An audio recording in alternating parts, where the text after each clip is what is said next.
everybody.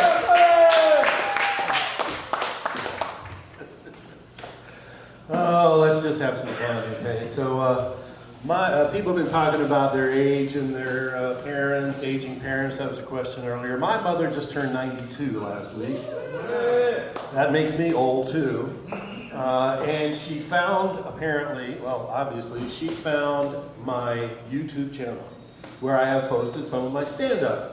My sister tells me this, and she says, now, you've said jokes about your daughter, you've said jokes about her, my sister, and her family, but you haven't said anything about your mom.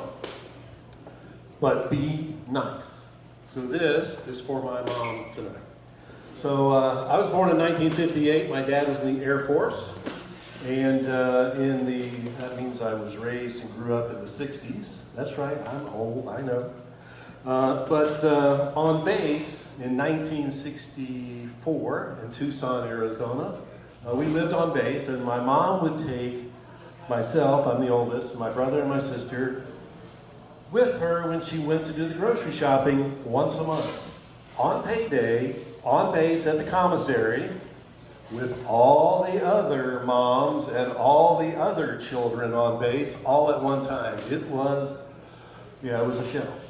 And the point, of course, being that as a military family, there wasn't a lot of money to go around, and my mom would buy milk and take it home and immediately dilute it with powdered milk. Now, I don't know even what powdered milk is. It's what it sounds like. You take the powder, you mix water, you have quote-unquote milk, and that's how she stretched the milk budget for the month.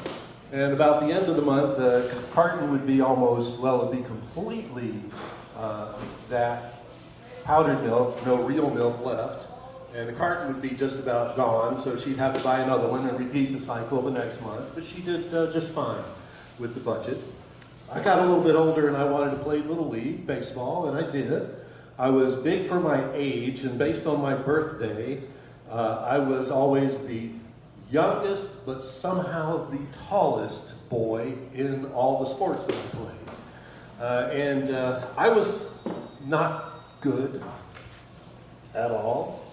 I played right field. For those of you who played baseball growing up, you know what that means. I played right field. And then one day, all that changed. The day at 9 years old that I got my first pair of glasses. And I could finally see. And I actually went up to take my turn at bat. It was the last game of the season, right before school started back. And I actually managed, now that I could see the ball, I actually hit the ball. And I knocked it off of the center field fence and got a stand-up double. Highlight of my young sporting career. Followed quickly by a lowlight of my young sporting career, and that's when the second baseman for the other team came up to me as I'm standing in unfamiliar territory on second base, and he said, "You're out." And being in this unfamiliar position and being young and naive and trusting, I started walking back to the dugout, at what point he, of course, tagged me out. But then, the next year, I was on actually a really good team. And I was a starter.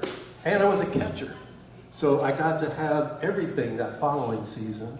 Well, one thing about the catcher's equipment, especially you've got chest protector, you've got a mask, and you've got that glove, the catcher's mitt. Other players could use just about any glove that they wanted, but you had to have that catcher's mitt. Well, nobody had the money for that special piece of equipment.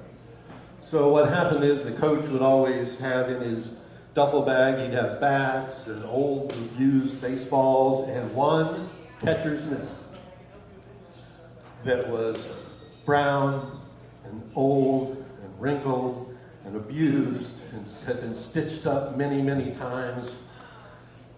If you're picturing this, you can kind of think of RFK Jr.'s face and you get the idea there.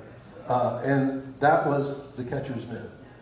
And we were moving that summer because my dad got reassigned to Dayton, Ohio.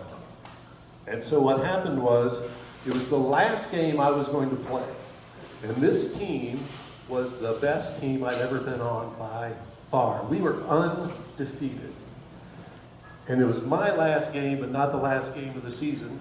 And my parents came to watch, and they were dressed to the nines. My father was in his dress blues, and my mother looked like Jackie Kennedy. It was 1969, I swear. And they watched my game, but they didn't dress up to come to the baseball game. They dressed up to go to the officers' club for a party. So they left before the game was over, and they're walking to the car in the parking lot, and they hear a big roar in the background. The crowd went wild, and why?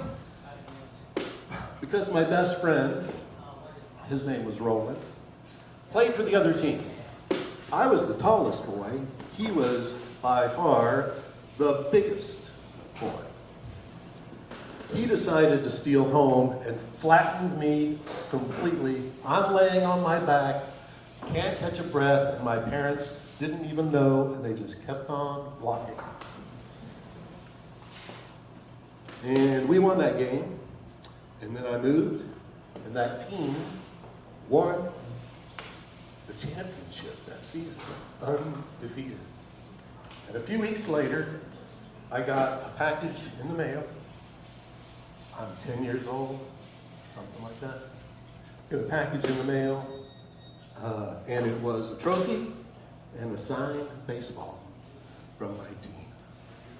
And I don't have that baseball or that trophy, but I'm 67 years old.